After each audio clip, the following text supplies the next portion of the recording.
Hi అండి అందరికీ.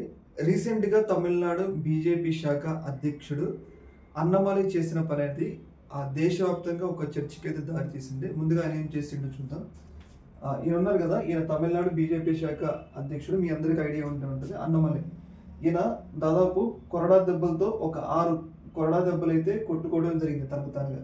ఎందుకు ఆయన తనకు తానుగా శిక్ష విధించుకున్నాడు అంటే, రీసెంట్‌గా తమిళనాడులోనే అన్నా యూనివర్సిటీ అని చెప్పేసి చాలా ఫేమస్ యూనివర్సిటీ. ఈ ఫేమస్ యూనివర్సిటీలో ఒక మహిళ మీద కొంతమంది ఒక వ్యక్తి వేధింపులు చేశాడు. ఆ యొక్క వేధింపుల కేసులో పోలీసులు సత్వరం న్యాయం చేయట్లేదు.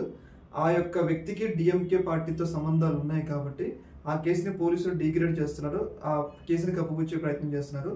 మహిళలకు న్యాయం జరగాలి అని చెప్పేసి అన్నమలై ఇలా తనకు తానుగా శిక్ష వేయించుకుంటూ, అలాగే రాష్ట్ర వ్యాప్తంగా అంటే తమిళనాడు రాష్ట్ర వ్యాప్తంగా పెద్ద స్థాయిలో మహిళల మీద అఘాయిత్యాలు పెరిగిపోయినాయి. ఈ యొక్క అఘాయిత్యాలు పెరిగిపోవడానికి ప్రధాన కారణం డిఎంకే ప్రభుత్వమే. అందుకోసం అని చెప్పేసి డిఎంకే ప్రభుత్వం దిగిపోయిన అంతవరకు నేను చెప్పులు వేసుకోను అని చెప్పేసి ఆయన ఒక రకంగా ప్రతిజ్ఞ చేశాడు. మనందరం చూస్తూనే ఉన్నాం. తమిళనాడు రాజకీయాల్లో శబ్దాలకి ప్రతిజ్ఞలకి చాలా పేరుంది.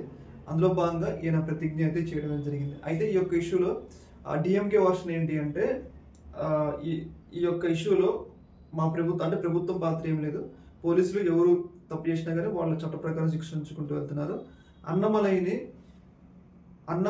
ఒక ఐపీఎస్ ఆఫీసర్ని ఆ బీజేపీ ఒక పిచ్చోళ్ళలాగా చేస్తుంది. అంటే రాజకీయాల కోసం అన్నమలైని అడ్డుపెట్టి తమిళ ఓటర్లని తమ వైపు తిప్పుకోవాలి అని చెప్పేసి బీజేపీ ప్రయత్నిస్తుంది.